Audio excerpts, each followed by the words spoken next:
Welcome to the Livfiit Listens podcast, a safe space of growth, personal development, and overall wellness with your host, Olivia Catania, diving into the realms of all things health, conscious living, mental expansion, and much more. This podcast is designed to help you evolve into your best self and live fit. Let's get into the show.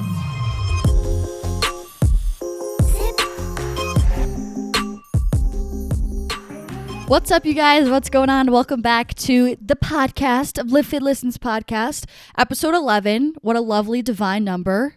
Gotta love it. I'm feeling kind of like jumble-brained this morning for some reason. Like I've tried to start this episode like 3 or 4 times and I keep stuttering or just mixing up my words for whatever reason, which I'm kind of like, oh no, because I'm going to have to be talking for the next 12 or long, but hopefully we'll get back on it, like, you know, and we'll be back in the game and we'll be smooth with our words and it'll be fine. But today we are doing a juicy Q&A. I'm really excited for this. I'm literally in sweatpants and a sweatshirt, just trying to get cozy, talk to you guys on a lovely Sunday morning, and we're just going to dive into some of these questions. You guys asked really good questions. I told you to make them juicy. If you don't know, if you missed it, I posted a question box on my Instagram story. So that's where these questions are coming from, at Livfiit on Instagram, if you don't follow me already. But I said like make them deep and like thought provoking so we could really get into it. And man, you guys understood the assignment. Like I'm stoked to get into these, to say the least. I'm really excited because I've enjoyed doing these on YouTube, but I feel like I always needed to I would edit so much out so it would be like a reasonable YouTube video length, but here I feel like we're going to be able to get the full spectrum of things, and now you can just, turn on the podcast and just let me go and you guys can listen and I am able to share my full ideas and all of that good stuff. So I usually also will outline my episodes. I don't have anything written, nothing prepped. We're just going to completely flow for this. I haven't even picked out any questions. Like I said, I'm in sweatpants and a sweatshirt and I just want this to be like a casual, chill, chatty little podcast. So you guys can get a deeper look into my mind and learn more about me and get some life advice, whatever the case may be. But before we get into it, for my gratitude, I can't skip it. Not to be so annoying, but my gratitude is something really huge that I just finalized the plans for, and I can't tell you it yet. So not to be annoying, but it is big, and that's why I can't choose anything else for my gratitude today. It's that, but I just need to wait to tell you guys it. It's going to be an awesome announcement. It's super exciting for all of us, all parties involved, and I'm excited to share it with you guys, and I kind of can't believe it's going to happen. But so just stay tuned because that announcement's going to be coming. These next few months are going to be pretty epic, to say the least. And another thing, this is going to link into one of the first questions that I'm starting with, but I literally saw something on, because honestly, I'm not even going to cap, which I also want to talk about this because I feel like I am in the quote unquote, I don't want to say public eye. What do I say?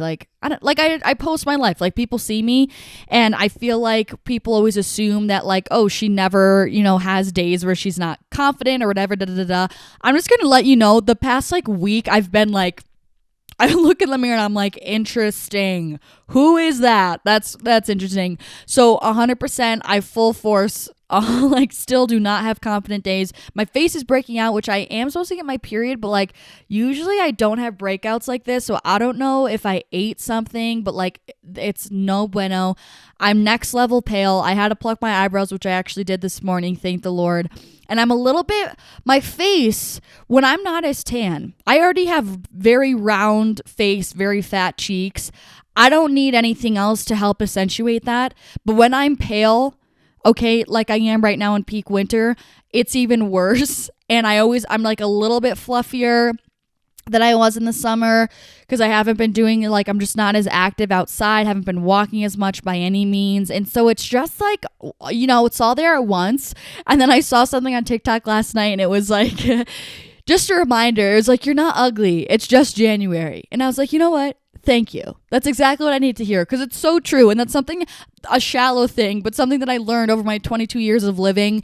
You can't expect to feel, on top of the world midwinter, at least for me. I just can't. It's the day, things ebb and flow in life, including your looks. And summer, that's my season, that's when I feel the most beautiful. That's when I'm oh, I'm that girl.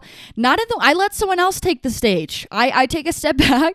I say, you know what? You can go be that girl, I'm going to sit here and I'm going to regroup. This is my hibernation period. I'll reemerge in the spring. So that's kind of where I'm at right now. And I did want to tie this into a question to start us off. It says, what to do when self-love feels silly or undeserved / unearned or too indulgent. And someone else asked, why is self-love so hard to reach? Was the second question. So 2 immediate ones that I'm seeing on self-love here. And so I just wanted to, let's just talk about it. So here's like a big basic principle, okay, with my opinion or my view on self-love or like my own personal practice of self-love. I guess in direct response to that question of when they said, why is self-love so hard to reach? I feel like kind of tying back into the last episode of like external validation. Sometimes I feel like a reason why it feels so hard to reach is because we are depending it on things that are we want self-love to be a constant, right? But we're depending our self-love on inconsistent variables, which is kind of silly when you think about it, which is also funny because the other question says what to do when self-love feels silly, which we'll get to. But so like, for example, like I feel like sometimes it may feel hard to reach for some people because they only can feel like they can love themselves when they like the way they look, when they're proud of their accomplishments, when they feel social, when they feel like other people like them, or when other people gave them a compliment. And it's like all those sorts of things that I feel like that's what makes it feel so much harder, is because it's constantly shifting because you're having it depend on these inconsistent variables all the time. When self-love, like you guys know, I'm so big on this. It's hot in here today for some reason.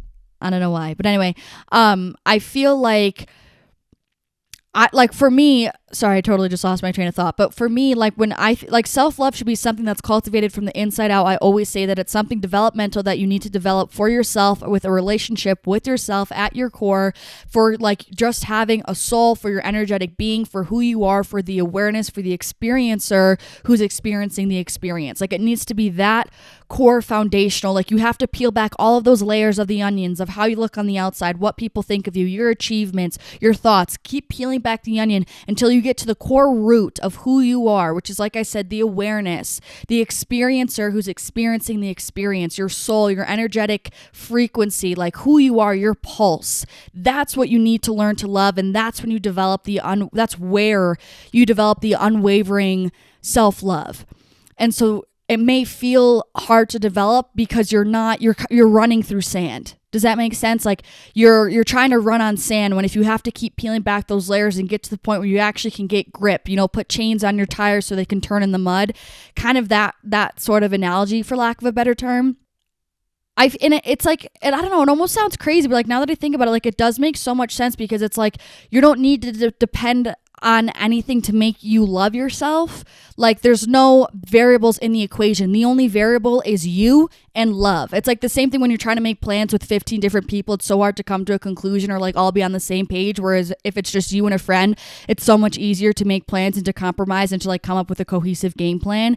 It's like the same thing, like when you actually go to try to love who you are at your core, and you embody that, like that's when it gets easy, because you're taking away all of the noise, all the excess, all the extra stuff, and you're just really getting down to the core of it. And when this question says what to do when self-love feels silly or undeserved / unearned or too indulgent, I totally understand that self-love can feel silly. And I especially sometimes I feel like there's got to be people who kind of laugh at me when I say affirmations out loud, or some of the affirmations I post on my Instagram and stuff to help, truly cultivate that self-love through repetition and all that sort of stuff, and reprogramming my mind.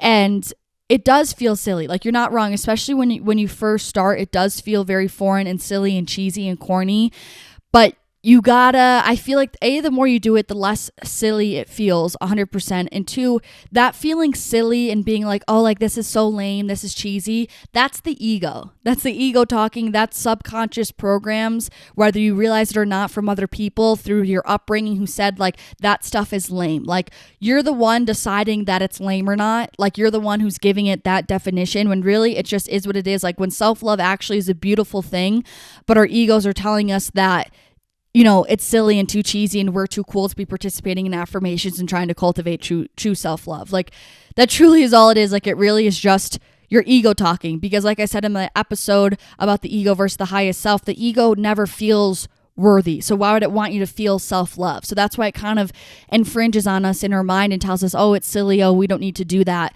That's just freaking the ego. And the same thing, that's what makes it us feel undeserved or unearned, or too indulgent. That's all the ego. That's all the ego. That's all your subconscious programming as well, telling you don't deserve it from whatever you were told during the upbringing. You deserve self-love because you have a pulse and because you are a human being. It is a birthright. And honestly, I think self-love and confidence are the low-key, like, underlying ticket to success, happiness, joy, bliss, abundance, everything in life. Like, if you are able to truly embody and harness confidence and self-love, which confidence comes from self-love, like, you truly are a limitless, like, unstoppable, invincible force.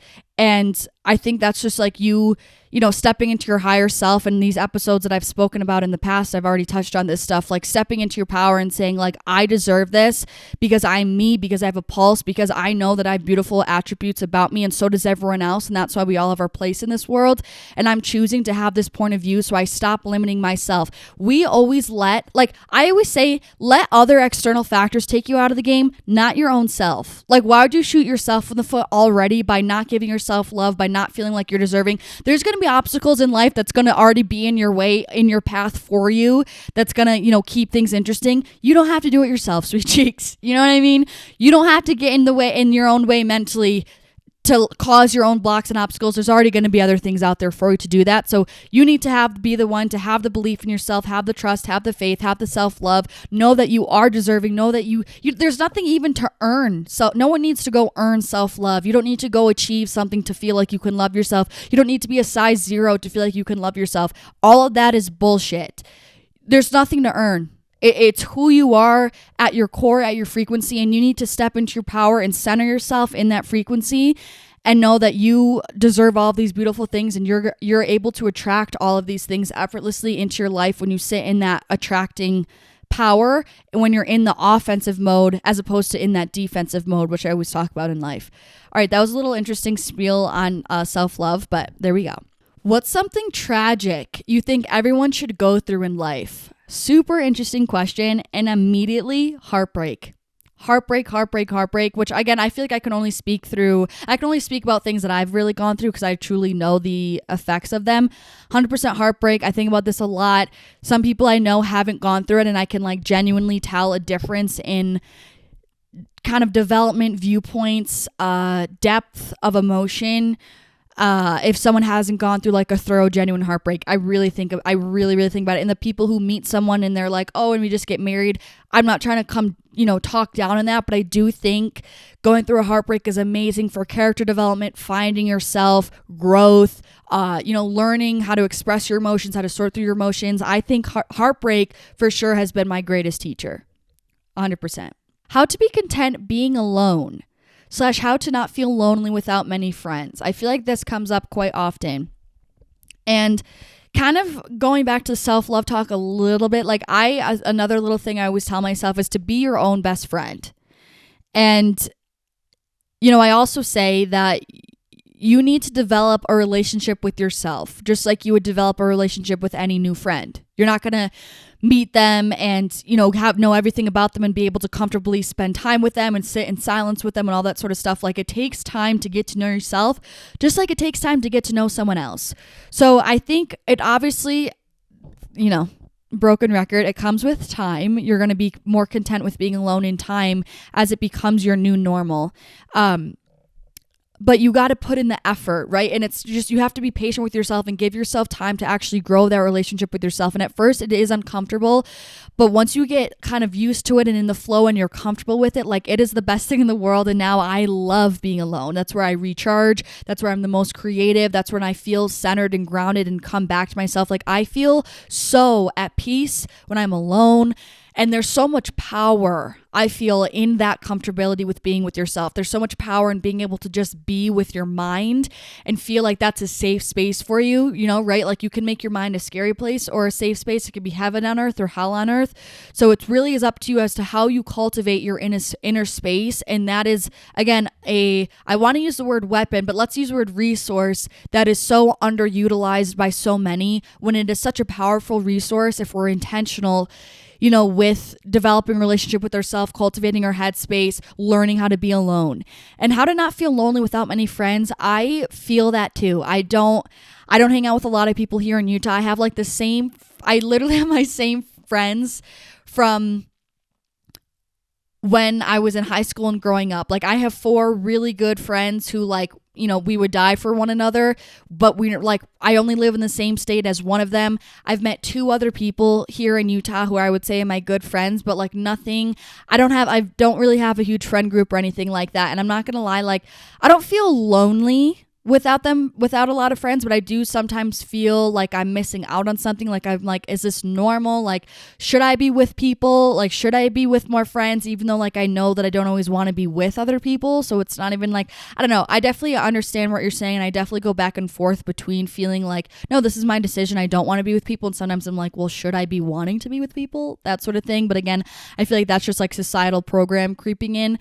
But something that I wanted to say, which I also saw this on Instagram a while ago, which I actually wonder if I saved it, but I always am very careful when I use the word lonely, because I feel like when people go to, hang out with people or have a significant other or have friends and they turn to them because they feel lonely, that I don't like, and it kind of scares me a little bit, because when you go to hang out with someone or be with someone because you feel lonely, that just completely with the intention of lack. You're coming from a place of lack. And I feel like that's when there's, attachment issues, possessive issues, controlling issues, fear of abandonment, feeling oh no, if they go away, I'm going to feel lonely and sad again because I'm using that external thing and person to fulfill an internal void, which does not make any sense. You're trying to fit a square into a circle.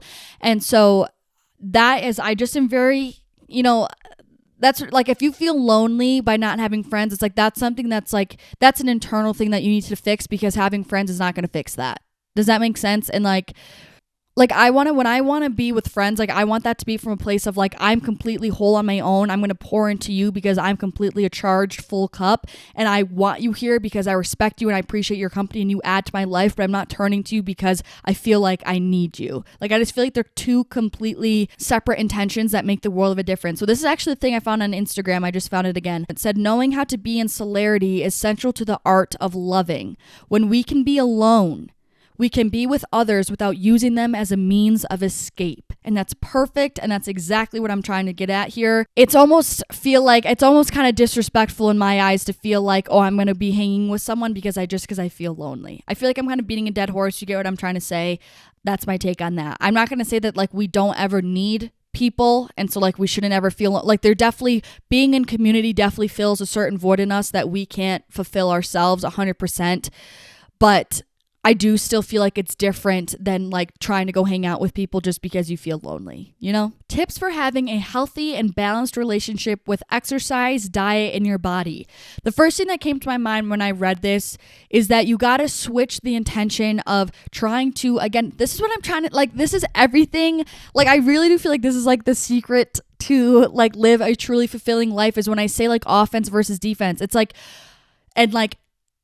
living from a place of not in your power, in a place of giving your power away as opposed to living in your power. So I feel like when I first started, when I didn't really have a healthy relationship with food and exercise in my body, I was living on defensive mode. I was living out of my power. I was constantly trying to adjust those things to look a certain way so I could feel accepted, feel attractive, feel wanted, feel desired, feel worthy, feel enough, feel admirable, feel all these things for external kind of validation in one way or another, or feeling like I had to do these things in order to try to find my self-love. When what I said previously, right, is you're running on sand. You're looking in the wrong place. You're on the outermost layer of the onion when you have to be in the innermost part of the onion, and that's the place where you're actually able to cultivate true self-love and all that sort of stuff. And so the thing that changed for me is, doing all of these things to live a healthy lifestyle because I deserve it, as a form of self-care, because I love myself, so I'm going to take care of myself, because it makes me feel good, because it makes me feel like I can live life to the fullest. It makes me have the most energy levels. It helps my mental health when I take care of my body and eat well and exercise and all that sort of stuff. So when I switched it to that perspective, that's when I lived on offensive mode and I stepped into my power. That is what really helped me have more of a balanced relationship with food, is kind of changing my perspective on it and changing the intention that I was acting out of for me to, engage in all of these different activities and do these different acts for myself. It changed from, doing these things to look a certain way, to feel accepted, and to be a certain way and to be accepted, and to doing these things because it's a self-love, self-care act, and it makes me feel truly good and feel like my best self. Dude, I really feel like I'm getting my period soon. Okay, yeah, I just looked. Tomorrow says is a protected period day. Side note, you guys better be tracking your periods. If you don't, I'm going to be pissed. No, but it has helped me so much with tracking my period to see if my body's overly stressed, how my training protocol is affecting my hormones, how my diet is affecting my hormones and my overall health. So freaking track your period, people. I could do share some details about that later. This is such a good one. And this was kind of repeated. It says, do you believe in destiny or free will? And another one says, do you believe in fate, or is life what we make it? Love this question. I actually was hoping someone would ask this. So here's the thing.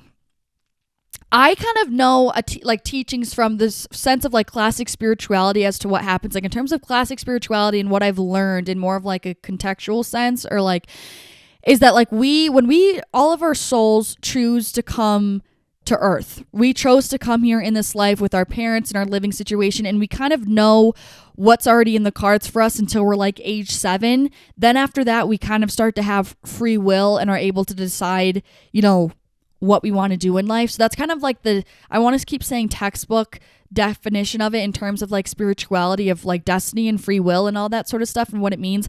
I feel like I don't know. My answer to this is I don't know, but I still wanted to kind of talk it out and maybe I will come to a conclusion. But I do feel like there is I feel like we do have a set path kind of our highest potential.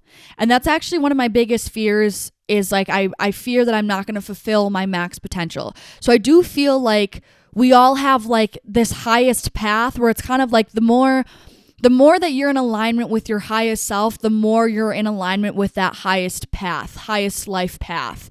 And I feel like for me, that's my goal in life, is to make decisions and to, come back to myself, to be able to be into alignment and hear the guidance of that highest path. That's kind of to me, that's my ideal way of life.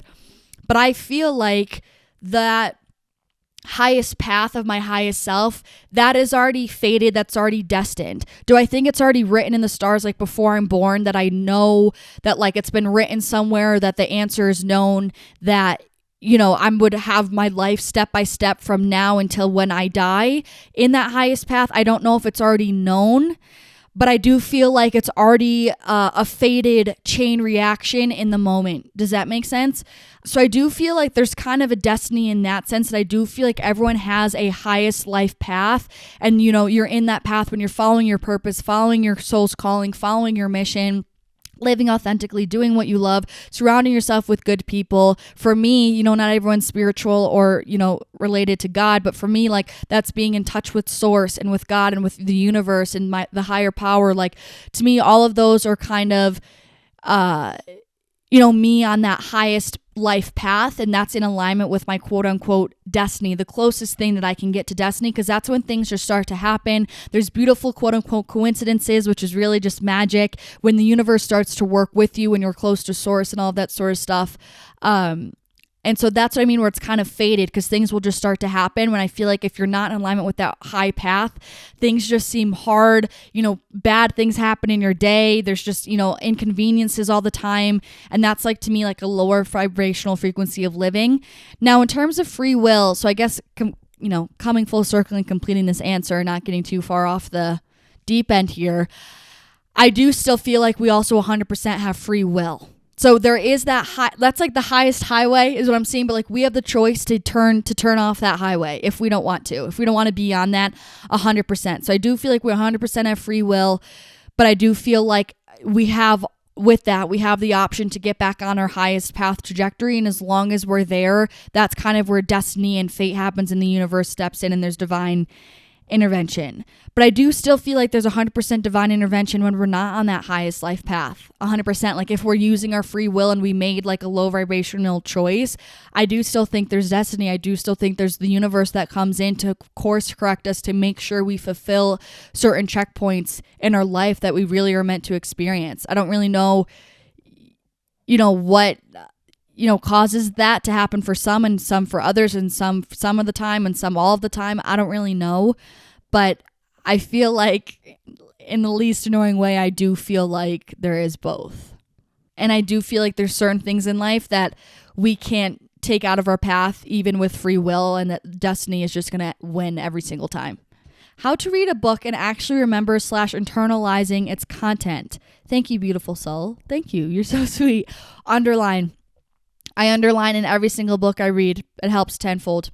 Wait, circling back, because I'm also realizing someone said, do you believe in fate, or is it life, or is life what you make it? I still do think life is what you make it. And that's what I mean with free will. Like it's still up to us to make the choices and put in the action and the effort to get into alignment with that highest life path and stay on that life path. Like I don't think that you can just do nothing and like think like, oh, when it comes, it's going to come. I think there's some things where you have to let go and surrender and let divine timing come into play. But there's also plenty of time. Like you need to help the uni help you, give you that opportunity. You know what I mean? So I still 100% think that life is what you make it. You need to take action. You need to put yourself in positions where opportunities can come and when fate and the destiny can come into play. How did you know you wanted to be a YouTuber / be an influencer? Honestly, you guys, I'm not kidding. I used to pretend to make videos in my room when I was 10. Growing up, I would make videos with my neighbors when we were like 9 and we had our little web show. Like I said, I would pretend to make them myself in my room. And then with my cousin, when we were like, again, that age, we actually posted them on YouTube as well. I have no clue where they are. I hope they're disintegrated. But I just I've always wanted to do it. I've always been called to it. I've always loved being on camera. Like also when I was younger, I was always like, I would dance. I was in theater, side note. Like I loved like being animated and kind of like acting a little bit. Not that this is acting, but like being animated in front of the camera and like kind of being the personality. I've always really truly enjoyed that. And I've always like, again, then when I was like 14, 15, I really got into photography and making little videos and that sort of thing. And it just like, I'm not kidding you guys. Like I truly feel like it's the perfect blend of all of my pure like childhood interests in one thing with what I like to do now, which is like workout and stuff and like personal development. So I don't know. It's just everything all in one for me. How to maintain a good mental health while living in a toxic household. Good question. I can relate. I think the biggest thing, also, I think this living in a toxic household growing up is what made me value self-peace and like personal time and being alone so much for sure, because that's when it was the less chaotic, and that's when it was safest for me, was when I was alone. So I would say like, I'm always definitely going to say journal, write out your emotions, whatever you need to filter out and you don't feel safe talking to other people, write it out in a journal, spend alone time. Don't be afraid to remove yourself from situations. You don't need to sit there and take the crap of your family, even if they're your family. Respect your own boundaries and your own mental health and like separate yourself if you need to. And something that really helps me is kind of separating myself in general from like the arguments or the toxicity and knowing that like, this isn't me. I don't need to adopt this mindset just because this is my family does not need to be, this is me. Use it as contrast and know like, okay, this is how they're acting. This is what I'm going to do differently in my relationships or in the, years to come, that sort of thing. Like, this is how I'm going to learn from this situation, and don't feel like I need to embody their same toxic habits, So those are some things that really helped me.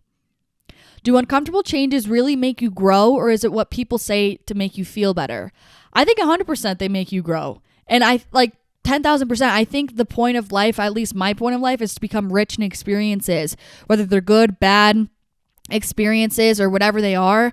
I think 100%. I think, changes are where they give you a taste of a new way of life, which I think adds more depth to who you are as your person, as another facet to who you are as a person. And inevitably, like, that is what's going to lead to growth, a more diversified, more cultured human.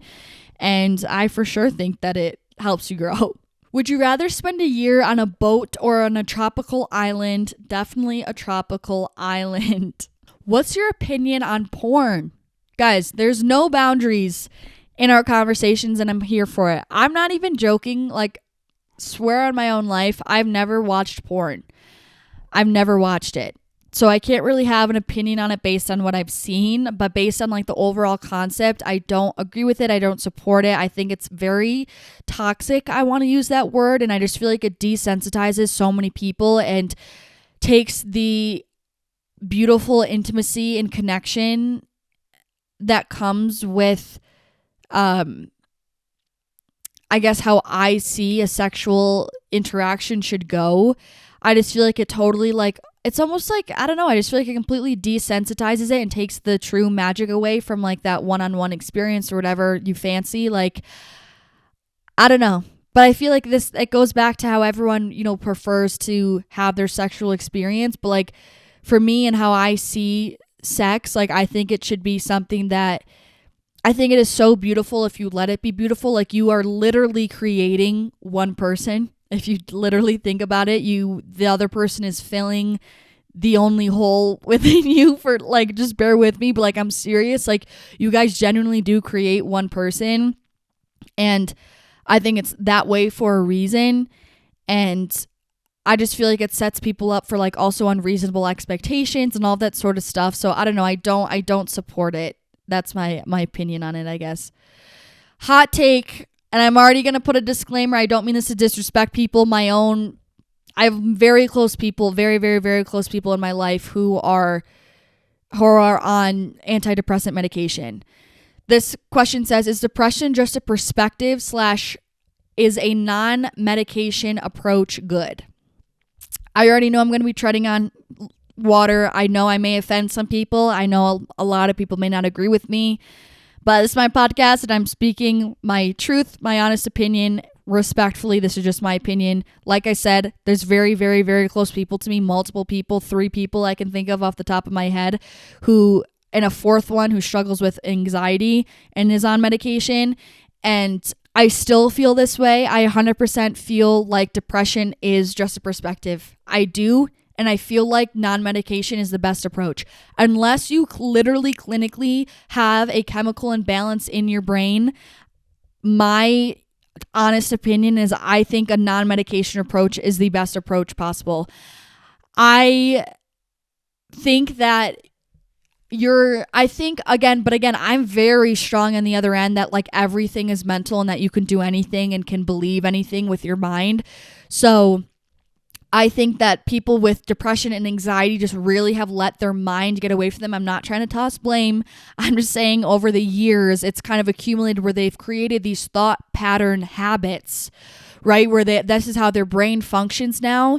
And they are so trapped in that and they think that there's no way out. And that's the thing, harsh truth. When I say that, or like, I'm like, oh, it's just because they think that they're stuck, so that's why they're stuck. And they're like, no, like I'm telling you, like you just don't get it. I just wake up and I'm sad. But I'm like, and they're like, there's no way out. And I'm like, there's no way out because you're telling yourself there's no way out. You're telling yourself you are depressed. You have that label of I am depressed. This is just how mind works. And again, I could be completely like, I'm not going to know. I'm never going to know because I'm not clinically depressed or clinically have anxiety. But I just do really feel that way, that it is a thought pattern, like because it's proven in a lot of my research about how the mind works. So it's the same thing if you translate it to depression and anxiety. It's just that's how the mind got used to functioning. And I'm not saying it's going to be easy. It is going to take work and reprogramming your mind. But I think it is 100% like just your perspective on things. And my issue with medication, because I'm just going to say my own mother. I'm just going to say it. My own mother is on medication for this kind of stuff. And it's like, her mental health has been all over the board my whole entire life, and which is a big reason why I'm so passionate about mental health now. And it's the same thing where she's constantly switching her medicine, and then it keeps allowing the person, because now she's like, oh, I don't know if I should do this because now my mindset is this. It makes it, again, an internal thing dependent on an external thing, like I've been saying, and now you're constantly trying to shimmy it around of what your medication should be, or this external thing to try to help this internal thing, and now you're just constantly blaming it on the medication or moving the medication around, trying to figure that out instead of actually figuring out and addressing your internal state mentally of your thoughts, how to properly work through your emotions, how to look for the good and focus on the good in life. And that's just why I think medication is kind of like my biggest issue with medication is that it's just taking you away from actually putting in the work to actually solve the root cause. Medication, in my mind, for pretty much anything, for the most part, I mean, within reason, a lot of medication, I should say, is just a band-aid for the actual root cause of what's going on. And that's what I feel like 100% with mental health. I'm not saying that you should never use medication. I'm not trying to talk down on people who use medication by any means. I don't want to disrespect anyone, but my honest opinion is that I feel like it just takes away from the effort of actually trying to put in the work to, practice changing your thought patterns. I didn't just grow up thinking all of these thoughts about myself. Like, I had to put in the work of repetition, of affirmations, of journaling, of consciously choosing what my thought pattern is going to be, so I'm able to think more positively, more easily. So I'm able to think more thoughts of self-love more easily. Like, all of this is literally written in science of how the brain works. The more you think of these things, or the more you program your mind, like, it's literally the concept of neuroplasticity. That's what it's called. You can change your brain and your thought patterns and all that sort of stuff when you actually put in the work to change those thought habits. I'm going to leave it at that because I went on a rant, but that's my hot take. With all due respect, respectfully, that's my hot take. Do you think we are living in a simulation?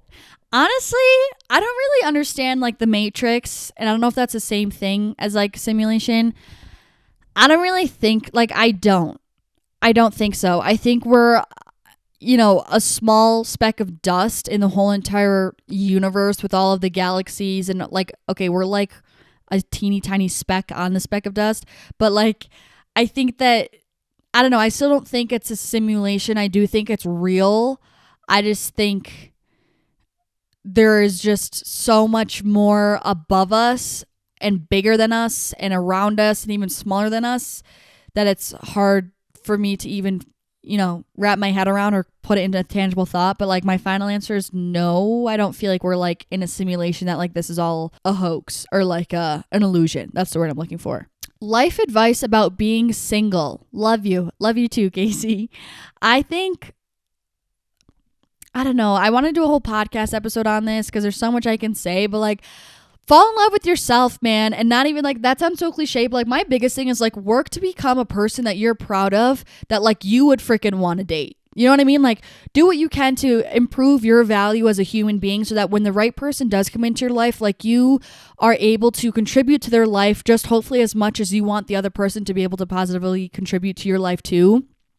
And just be a strong, badass, freaking independent woman. That's what I'm all about, and I'm not about the sulking when you're single and feeling like there's no purpose. F that, go be a bad bitch, be independent, have your own life, have your goals, be someone who's just a beautiful person, someone you're proud of, someone who explore new hobbies, find what you're interested in, find what you're passionate about, because now you're going to be not only are you going to attract someone who's also at that higher vibrational frequency as well, but you're going to have such a healthier relationship when it is time for someone, because you know how to be alone, because you're your own person, because you don't depend on that other person to feel, some type of way or anything like that, or that's just when the codependencies happen, and then it's just a possessive relationship, a dependent relationship, and then it's just it's a ticking time bomb, in my opinion, Have you ever done or thought of doing LSD or shrooms or DMT or anything?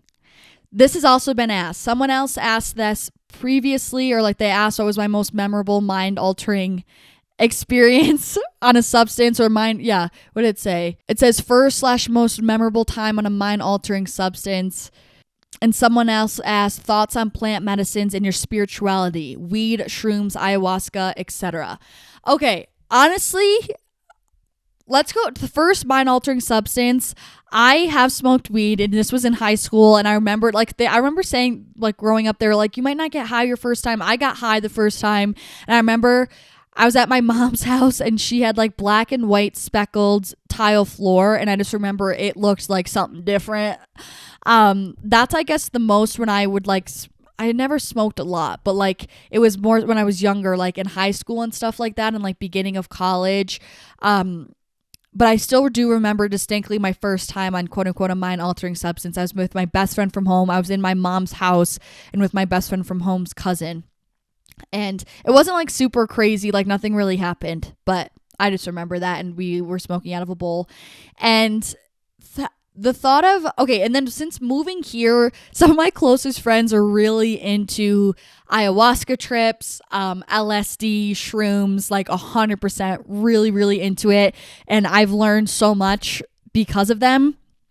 I have not felt called to do LSD or DMT at all. I have always, I don't know. I don't know. If I don't feel called to do a drug, I'm not going to do it just because like people are doing it or they're like, oh, you have to try it. Like, I don't want to do it unless I'm like, oh, I feel curious inside. I'm going to do it.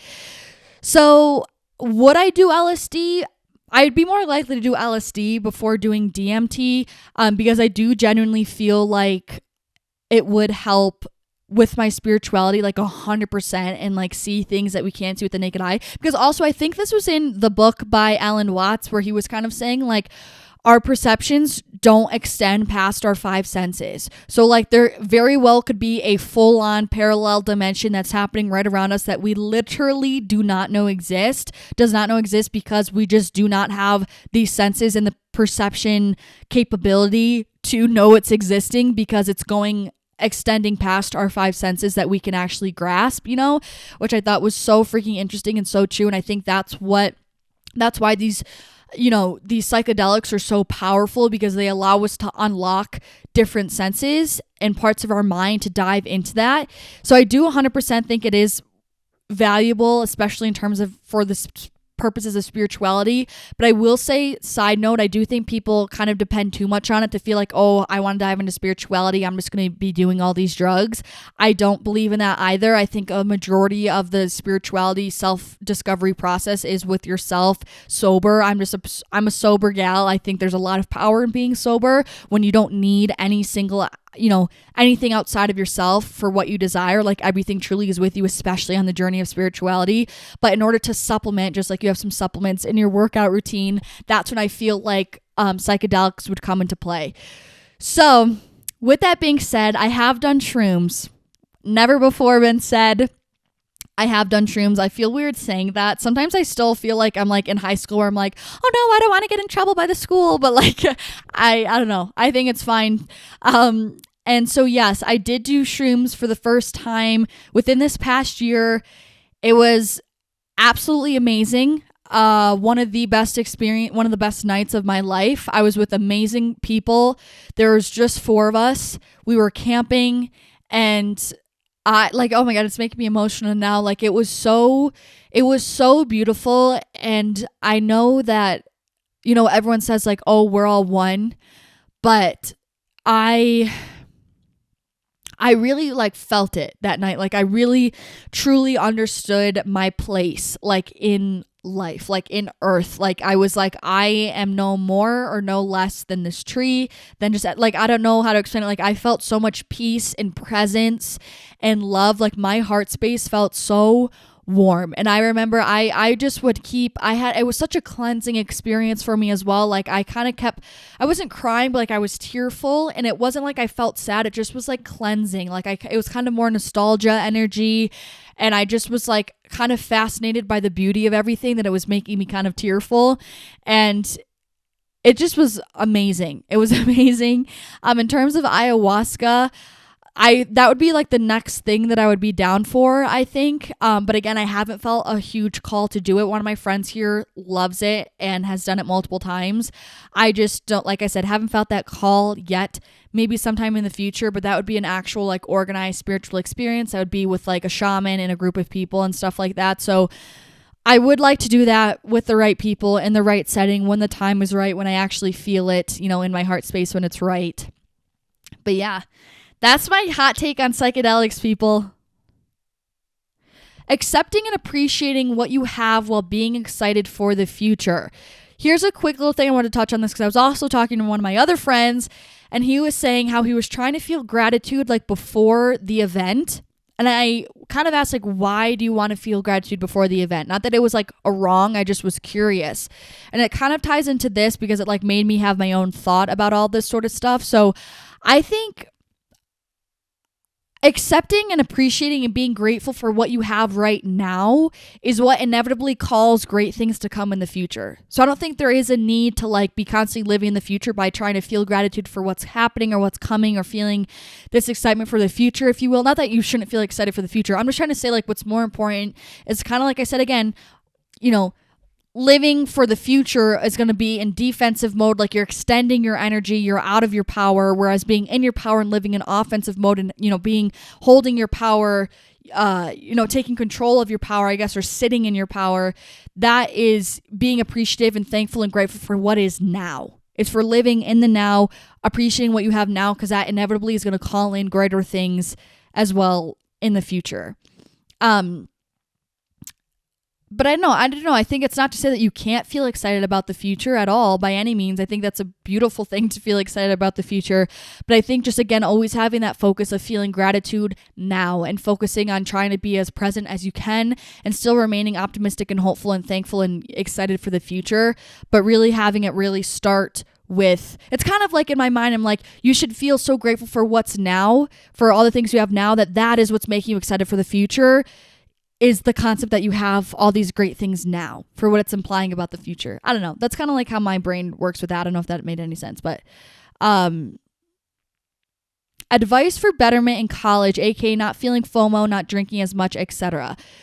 Great question. I think this was hard for me. I'm not going to lie. Freshman year of college, I really made no friends. I'm not even going to sugarcoat it. I really didn't. Sophomore year was better, but then I kind of lost balance at all. Like I went really hard the other way and was like, okay, I'm just going to party so I could make friends. Junior year, I was only there for half the year because then I studied abroad. And then senior year was all online and I was here in Utah. So it's not easy. It really isn't. I'm just going to say that. But you have to, again, prioritize yourself, what you value, and know what you deserve in the life you want to have. Looking back, I really don't regret it at all because it built the foundation for the person I am now, what I'm doing now, the life that I have now. So I think it's kind of just like, I want to say choose your battles is kind of what I'm feeling like. Don't be afraid to, like, don't feel pressured that you have to go all the time with everyone, but don't be scared to say, you know, I'm going to sit this night out. So looking back, like, I wish I kind of had more balance because, like I said, freshman year, I was like, I'm not going out at all. Like, I drank maybe a couple of times the whole freshman year. Then sophomore year, I was out, like, I would drink like 2-3 times every single week. I would party every weekend. So just kind of try to find that balance and like just have your boundaries and go when you feel like you want to go, when it's good for your mental health, when you want to have a night to relax and let loose. But when you're feeling like, no, I actually do want to go to the gym and I don't want to drink right now because it's more than I've been wanting to drink, then just kind of set that boundary and know that you're not going to agree with everyone. Not everyone's going to agree with you, but it's your life. You need to decide how you want to live it. College doesn't last forever. Some of the people who want to party all the time are still going to be partying when they're however old and not have ever really accomplished of anything of meaning or have always kind of been drowning or muting out their true soul's desires and calling. So just know that like it's your decision at the end of the day and you're setting yourself up for the years to come. So choose wisely and do what you want to do with that time. And know that it's not the end of the world if you do want to go out and drink. Enjoy your time with that, you know, right? Like I'm saying, college also doesn't last forever. So cherish those times. So just find that kind of balance and use your discernment of knowing when you want to go out, when you want to stay in, and all of that good stuff. Advice of putting yourself out there and doing things you're scared to do. I'm a quiet person. I didn't know if you meant physically, like go do something like, should I go skydive, or just like being more outgoing. I think you mean more outgoing because you said you're a quiet person. My thing is you're born alone and you die alone. You only have you at the end of the day. Life is so precious. The more I get into spirituality and all this stuff and learn about life, like it is so precious that we are here. Like you got to live for you. You have to live for you. And that's just like, I don't really have any philosophy around that. It's just the concept that I have to say, like you have to live for you. You just do. And you can't be sitting here worried about other people's opinions or what they're going to think. Like, it is such a waste of time. Once it truly clicks, you're like, what the hell am I doing? It is your life for a reason, and it is their life for a reason. If they don't agree with what you're doing, that is why they are not doing what you are doing. It's literally, it's as simple as that. And I think just like, you just got to know, like, what when you're, old, and you looking back in your life, what do you want to say? You know what I mean? That like, I just was kind of blending in with everyone. I just was a shepherd. I was a sheep with everyone. Like, I just did what was comfortable and safe. Like, what good stories come from that, from when you did something that was comfortable and safe? Like, it's just, life is meant to be lived with passion, with excitement, with enthusiasm. And I understand people, like, you can be shy as all that sort of stuff, but like, I feel like those are just obstacles that we've been given as a part of our soul's journey to overcome as we progress through life. Like I said, I think a huge part of life is growth and overcoming.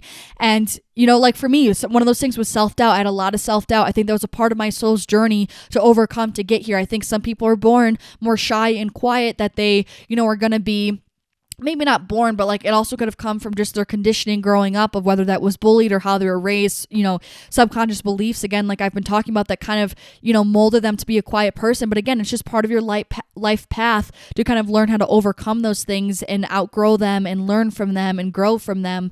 So my advice is just that life's meant to be lived, okay, on your own clock, with your own freaking opinion. You can't value other people's opinions of you more than you value your opinions of you. You just can't, or you're going to get nowhere with absolutely no fulfillment in life. What's most important to me is protecting my energy and feeling genuinely happy. And if I could give two craps to make people feel like they have power over me by doing something they want me to do at the cost of taking my own happiness, like, sorry, no, it's just not going to happen. I'm sorry, it's just not. Should eating real protein sources be your main priority, or both? Need some advice, sis. I don't know what you mean by both, but I don't know. I'm sorry. I feel like every question I have a question back to it. I apologize. I digress. But I think 100% always prioritize real protein sources when you can. I try not to have quote unquote like supplemental protein, like protein bars or protein shakes, more than once a day. Ideally, max 2 times a day, but I try to have my protein from actual sources throughout the day. How is your relationship with your siblings? Good, bad, NET, LOL, illy. I love you too. So I wanted to touch on this because I also posted a vlog on my YouTube channel when we went heli skiing, and the comments were like, you have such a good relationship with your family. Like, you guys can really express how you guys feel, and like your siblings have such a good relationship. And I just want to say, it's not like, we had obviously a great day, but because we were doing something so fun, like obviously we're all in a good mood, but like we have 100% had our struggles. And when I say had our struggles, like I mean recently, like within the past month, like we have struggled. I mean, like we have struggled for years, but I'm saying like even as recently as this past month, like there has been stuff that, happens. And so I just want to say, like, my family's not picture perfect. We have a lot of turmoil in my family that we're learning to overcome as we get older. But I just wanted to make that also clear, like, there's, just so you guys don't feel alone, like, we 100% have family issues, especially between us siblings as well. Overall, we're close. We have more, like, petty issues that I feel like are rooted from my parents' divorce that, like, still get in the way of us and, like, our insecurities and stuff. Overall, though, like, we do have deep-seated love for each other. I will say that. But, like, with my oldest sister, Natalie, her and I were not very, I didn't say we had a bad relationship. We just really weren't close, and I didn't really align with like some of her, I don't know, kind of some things she was about. But like as I'm learning to kind of get to know her again, and like I've been working on my relationship with her again, because at the end of the day, she is my sister, and like God forbid, like, like at the end of the day, I would so much prefer to put our differences aside and just respect and get to know her as a person, whether I agree with it or not. Like it's her, and she has the freedom to be who she wants, just like I want the freedom to be who I want to be. So, my relationship with my oldest sister is, we're definitely making amends. With my oldest brother, him and I go in and out. We're definitely the closest. Sometimes we still definitely butt heads on certain things, because he's definitely more competitive and kind of, I want to use more aggressive with things, with his approach of life, where he's just very like competitive, go, go, go. And I think that's important, but I also am definitely a big person of like act out of love. And so we definitely butt heads with that. And then Sophia's the sister above me. Her and I get along very well. She's the closest of just like a normal friend. Like if I were just to have like an outsider friend, like it would seem like, so I say outsider, like, I mean like her and I's dynamic is the closest to like a normal friend relationship. So her and I are pretty close. We talk to each other about a lot of things. we, within the past like year and a half, we started talking about like boys and our sex life, which like we used to not do at all.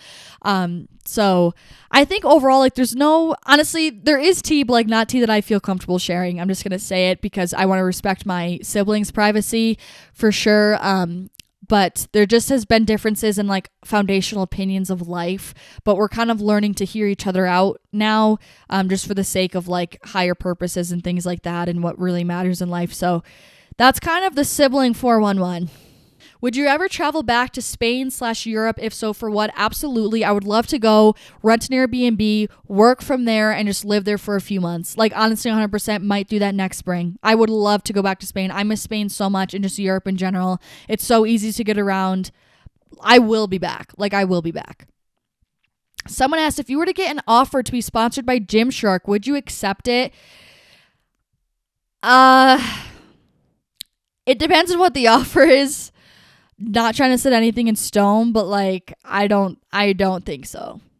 I really don't think so. I don't feel any attraction to the culture. I don't feel called to them. You guys know I really love Livfiit, and I feel like I know that there's a lot of restrictions that come with being with Gymshark. Maybe if it was like a one time or like from like different from a collab to collab basis as opposed to like a contractual long-term agreement, I'd be more open to doing like a one-time or a few-time partnership as opposed to like a long-term contract is what I'm trying to say. But like overall leaning more towards no.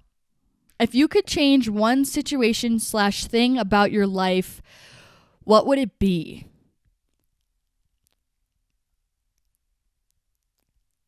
I don't know. I'm getting emotional. I kind of know, but like I feel like I'm definitely that person who's like everything happened for a reason, and it's made me the person I am today because my difficult upbringing like shaped so much of my depth, emotional maturity, passions of mental well-being, and living life from a place of optimism and positivity. And it really was the foundation for a lot of that part of who I am.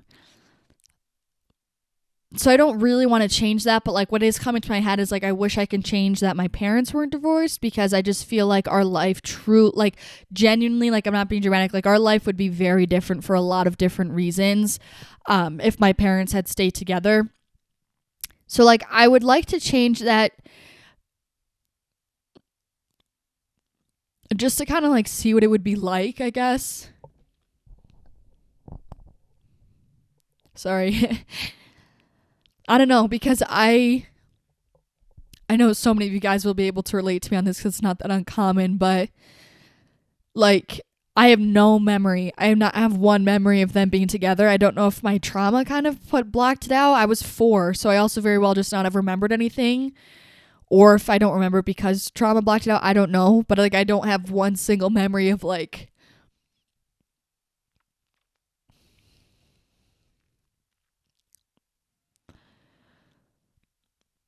I don't have one. Sorry.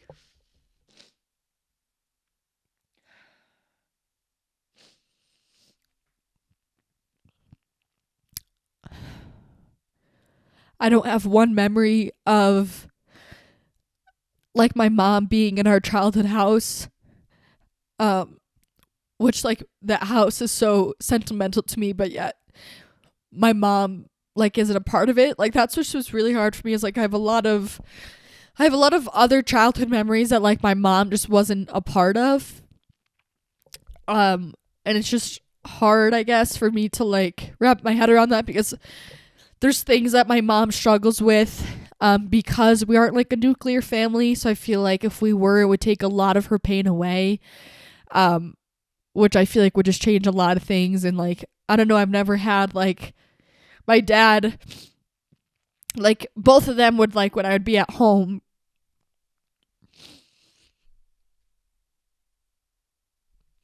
You guys, I'm so sorry.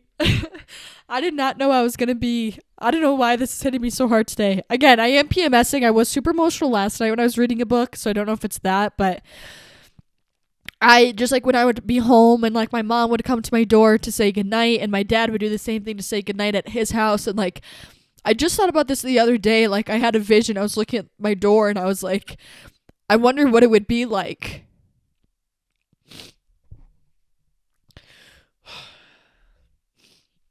to have like both of my parents in the doorway to say goodnight. Like I just kind of visualized that, to like have my mom be standing next to my dad and like what that would be like, you know?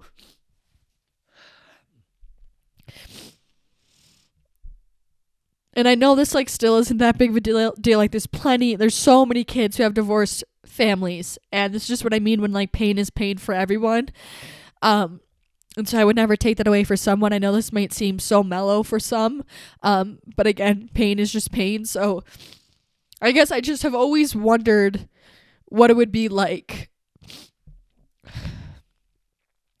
just to be able to talk to like both parents at once, and to be able to be around them at once, and like see them sit on the couch together. Like, I don't know, like I've never seen a normal like family dynamic, or like a normal marriage of parents just together in a home. Like my dad has a girlfriend now, and my mom she's remarried, but it's just like I just mean like my mother and my father. Like I've never seen them function like normally and have like, oh, these are my parents, you know? This lighting is so whack right now. I don't know why this is happening, but here we are. Okay, moving on. We're going to pull it together. All right, we're going to get to something a little bit more lighthearted. It says, are you getting your own place? Can be at any point. Just want to see the vlogs. Yes. Actually, yes. In March. Okay? That's all I'm going to say. It's not really what you think it's going to be, but I am going to have my own place in March. So stay tuned. How much fruit is too much fruit? None. I love fruit. Would you ever be friends with a subscriber? Absolutely. Like for sure. I feel like we would get along even better because you guys like understand me and like who I truly am and what I'm doing for work and things like that. All right, you guys, my camera's going to die, and I feel like that's a sign for us to wrap up this episode.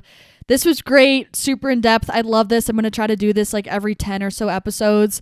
But thank you guys so much for listening. If you got to this part, sorry, I kind of unraveled at the end. I wasn't expecting that at all, but it just was coming out. Like my parents' divorce happened so long ago, and it's just sometimes it's still, I don't know. But anyways, thank you guys so much for watching or listening wherever you guys are consuming this. And for our affirmation, which I almost forgot about, I love who I am and what I stand for. I love who I am and what I stand for. Just piggybacking on the self-love movement. So I love you guys so much. Thank you guys for watching or listening, and hopefully I'll see you in the next one. Peace out.